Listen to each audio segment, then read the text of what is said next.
the middle cask. I'll use this one. This thing, sorry. That's faint. Yeah, I know. That's after. But you start off, you start here. It takes an hour to boil, or 40 minutes. Okay. You run the 4 shots. You just shut the wee valve over there full off, and you just turn that one on it with half a cup. Come in slower than that. Okay. 7 pounds of steam. That one, you're running the smaller ones are probably 4 shots of spirit. Bigger ones are. Okay, so just switch it on.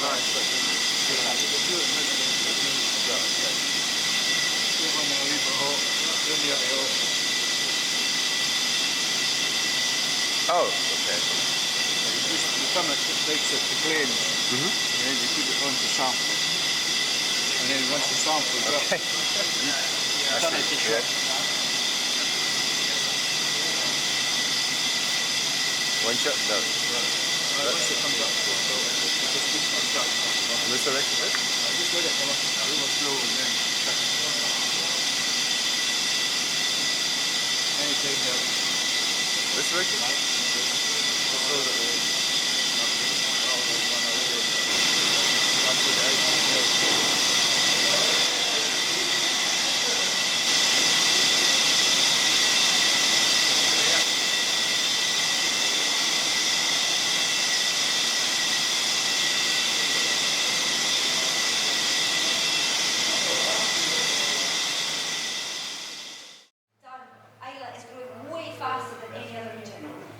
My dad first started travelling, when people started getting interested in whiskey, he was asked to go around and do talks and stuff. He was begging people to take this Bowmore because they just hated the peatiness. They thought there was something wrong. They thought it had gone off, or there was some crazy, horrible mistake happened. But now, the likes of Germany would drink Charlotte straight from the cask with a straw.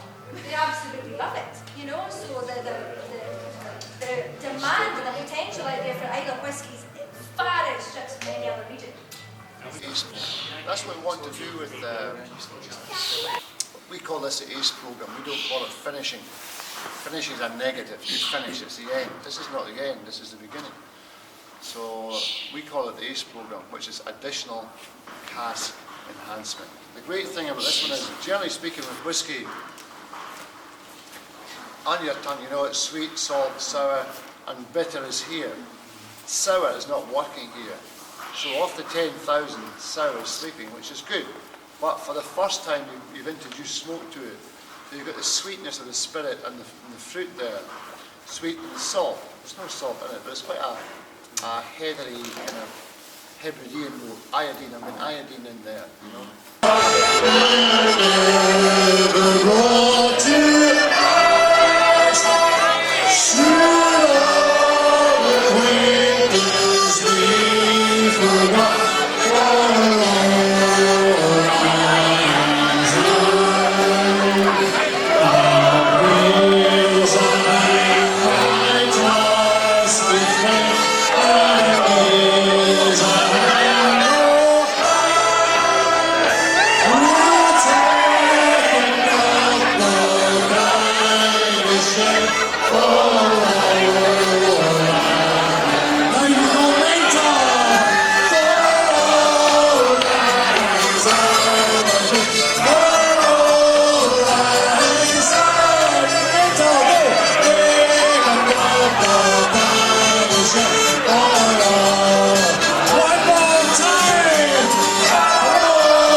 This morning we've reduced it, we've added water to it and brought the strength down to 63.5. All the casks here fall to 63.5. Every single one? Every single one. It makes very little difference. I mean, we can fill at 63.4, 63.6, 63.7. we have a range for our customers, but we fill at 63.5 and we always stick to that because it makes it easier. It means there are no mistakes made in the office or anywhere when you're recording the strengths and whatnot. It's always 63.5. Yeah. Okay. So these casks have been filled, and these are for our own company. These are refill casks which will be used for blending. Okay, so this is 2006 Bannahaven. So far this year we've filled about, I think after today we'll fill about 1,800 casks. And we've also filled quite a lot of tankers. We're filling new spirits a tanker for customers. We'll produce about 1.2 million litres this year, and probably 25% of that is for ourselves. The rest is all for customers and is sold when it's produced. So it's good business, keeps the money running.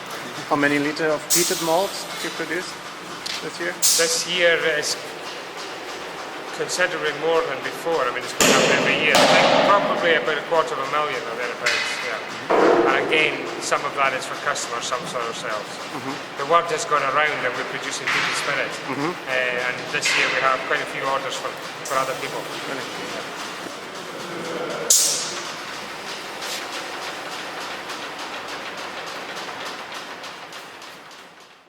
Racks, yeah.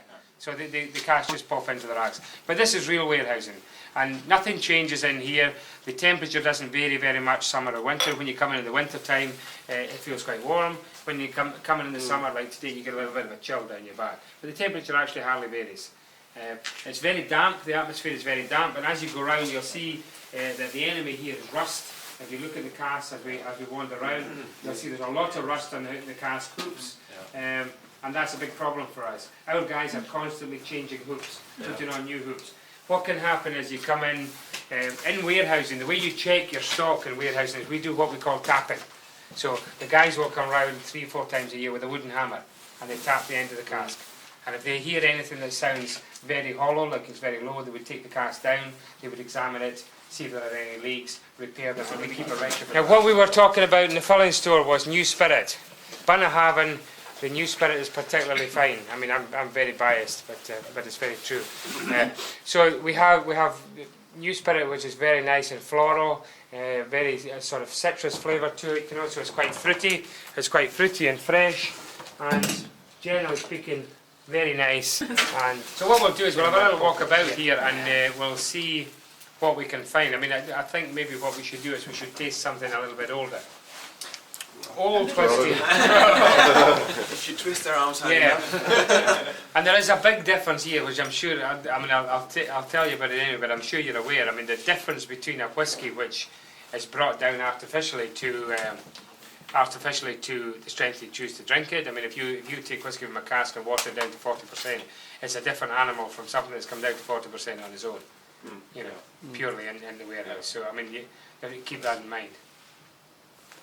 I think there's a lot more to drinking whiskey than actually just picking up the glass and having the taste of it. There's a whole experience. I mean, drinking whiskey in here, you will never drink Bannahaven anything like you drink here. Just now. right, yeah. Never, ever. Yeah. No matter Unless we come back next year. Yeah, well.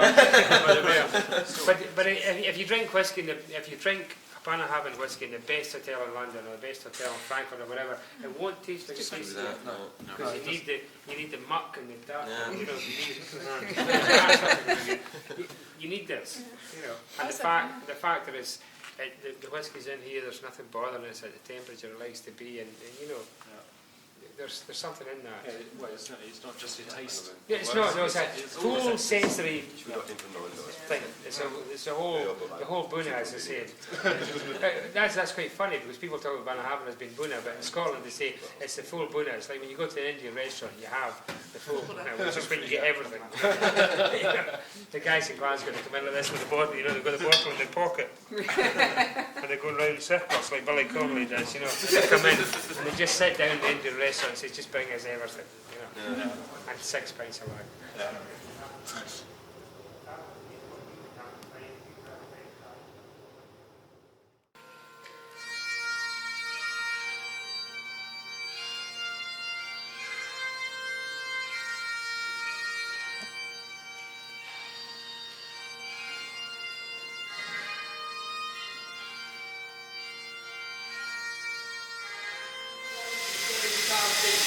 Spirit still and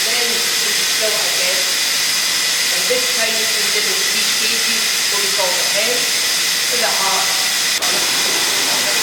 and all we're looking for is that middle.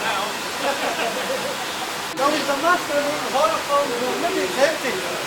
Now, when I was here, the one policy is very much in the other line. How